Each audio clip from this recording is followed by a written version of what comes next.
கொட்டகைக்குள் கலைஞர் கொட்டிய கோபேதகங்கள் பல பல. மனச்சாட்சி உறங்கும் போது மனக்குரங்கு ஊர் சுற்ற கிளம்பி விடுகிறது. வெண்பொங்கலில் காண கிடைக்கும் மிளகு போல சமஸ்கிருதத்திற்கு மத்தியில் தமிழ் சொற்களும் ஆங்காங்கே தட்டுப்பட்டன. இத்தனை ஆண்டுகளுக்கு பிறகும் கலைஞர் மீது கொண்ட காதலும் மதிப்பும் மகிமையும் பரவசமும் தீரவில்லை தோழர்களே. மனித ஜாதியில் மான் புலியை கொல்லுகிறது. இது மருத நாட்டு இளவரசி. களத்திலே உங்கள் தலைகள் பறிபோகலாம், ஆனால் கனல்களுக்கும் கண்களோடு அவை கொய்யப்படட்டும்.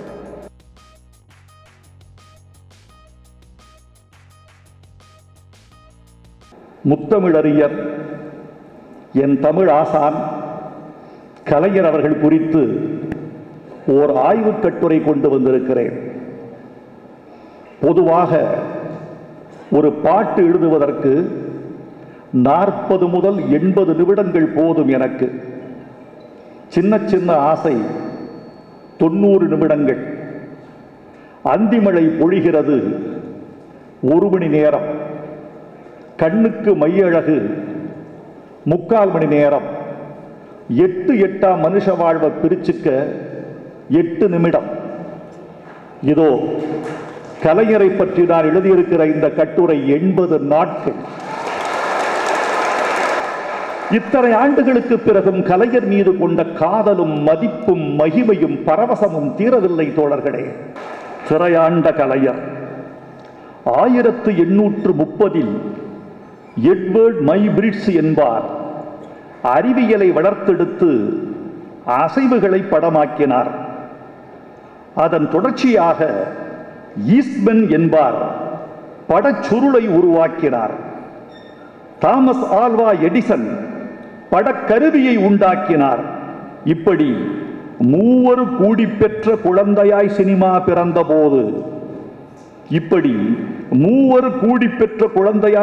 பிறந்த போது உலகம் அறிந்திருக்காது அத்தனை கலைகளையும் உள்ளிழுக்க போகும் ஆக்டோபஸ் கலை அதுவென்று. 1897 சென்னை விக்டோரியா ஹாலில் எட்வர்ட்ஸ் என்ற வெள்ளைக்காரர் தமிழர்கள் அதுவரை காணாத ஒரு கருவியினால் அரைவல் ஆஃப் த ட்ரெயின் என்ற படத்தை அறிமுகப்படுத்திய போது திகைப்பில் ஆழ்ந்த தமிழர்கள் அறிந்திருக்க மாட்டார்கள் அந்த கருவுக்குள் கருவாகித்தான் 5 முதலமைச்சர்கள் தமிழகத்தை ஆளப்போகிறார்கள் என்று. மௌன யுகம் முடிந்து பேசும் படம் பிறந்தபோது தமிழ் சினிமா பாடும் படமாகவே இருந்தது.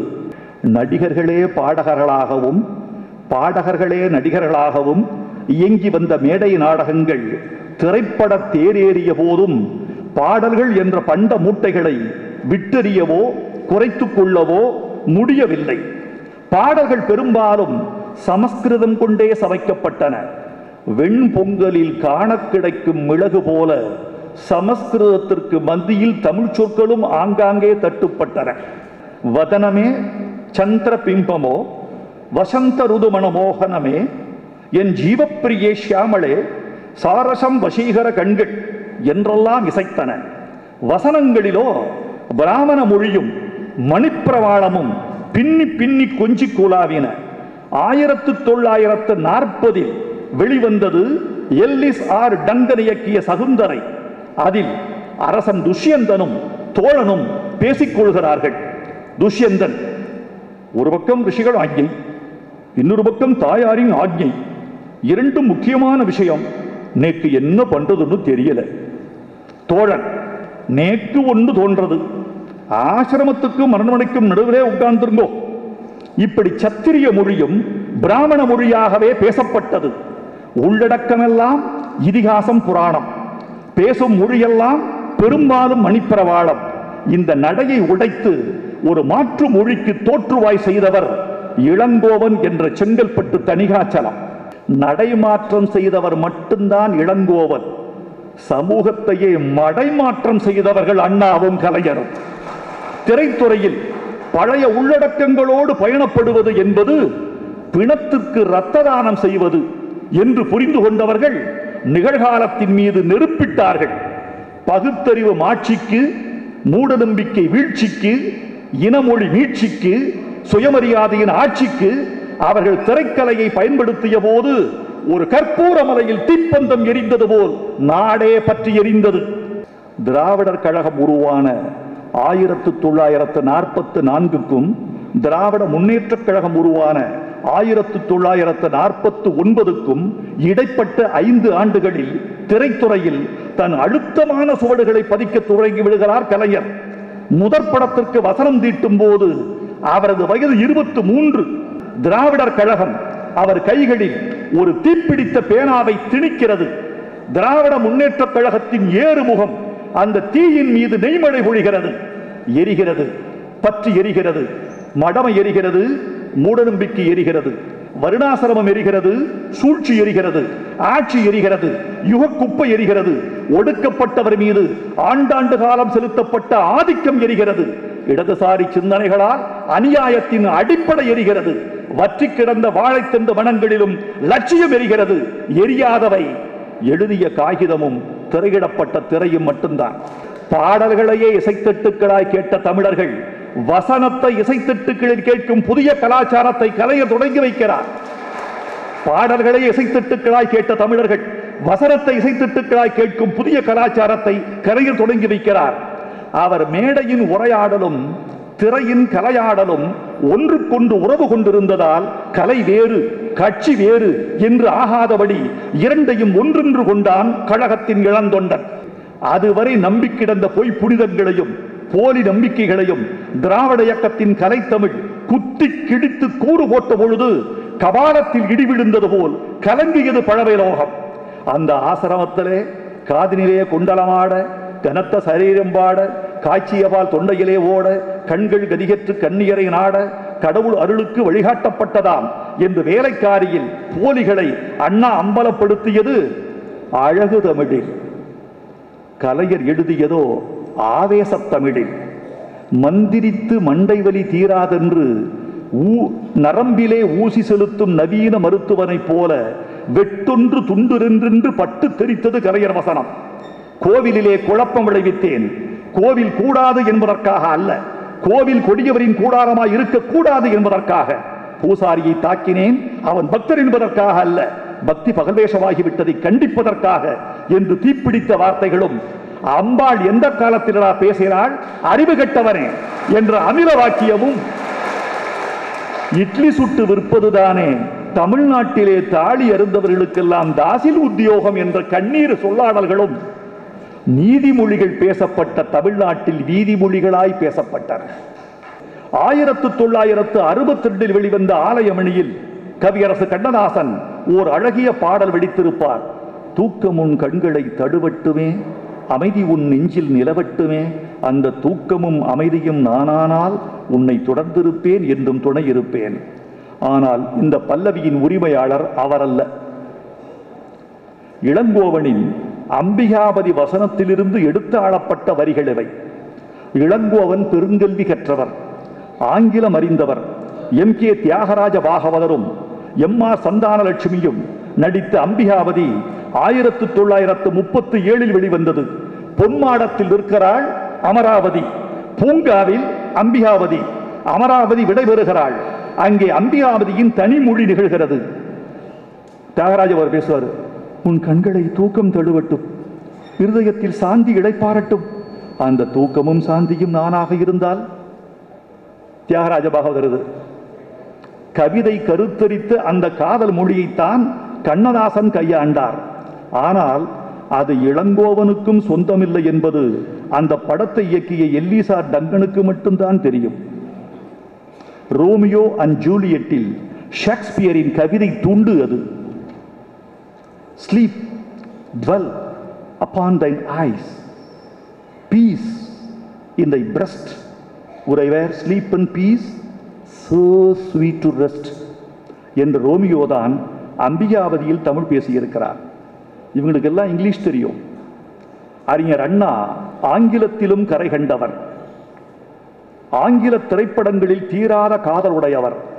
அவரது ஓர் இரவுக்கு இட் ஹேப்பன்ட் ஒன் நைட் என்ற ஆங்கில படம் உந்து சக்தியாய் இருந்திருக்கலாம். வேலைக்காரிக்கு தி கவுண்ட் ஆஃப் மான்டி கிறிஸ்டோ என்ற ஆங்கில படம் சாயல் தந்திருக்கலாம். ஆனால் முறை சார்ந்த பெருங்கல்வியோ ஆங்கில பேரறிவோ இல்லாத கலைஞர் திரைத்தமிழை உலக மொழியின் உயரத்திற்கு அழைத்து சென்றது எப்படி என்பதுதான் என் திகைப்புக்கு இன்னும் தீனி போடுகிறது. 1950 தமது 26ஆம் வயதில் மந்திரிகுமாரியில் அவர் எழுதிய ஒரு காதல் உரையாடலை மேற்கோள் காட்டுகிறேன். ஜீவரேகா: நேற்றிரவு நீங்கள் வராததால் என்னால் பௌர்ணமியின் அழகையே ரசிக்க முடியவில்லை. வீரமோகன் எம்ஜிஆர்: எதற்கெடுத்தாலும் நிலவுதான், ஏன் அமாவாசை அழகா இல்லை? நேற்றிரவு நீங்கள் வராததால் என்னால் பௌர்ணமியின் அழகையே ரசிக்க முடியவில்லை. எதற்கெடுத்தாலும் நிலவுதான், ஏன் அமாவாசை அழகா இல்லை? ஜீவரேகா: நீங்கள் இருட்டை கூட ரசிப்பீர்களா? ரசிப்ப கண்டுபிடிக்கிறார். இந்த இடத்துல தான் கலைஞர் உலக கவிஞனா வர்றார். இருட்டை கூட ரசிப்பீர்களான்னு காதலி கேட்டார். எந்தெந்த இருட்டை ரசிக்கலாம்னு பட்டியல் போடுறார்.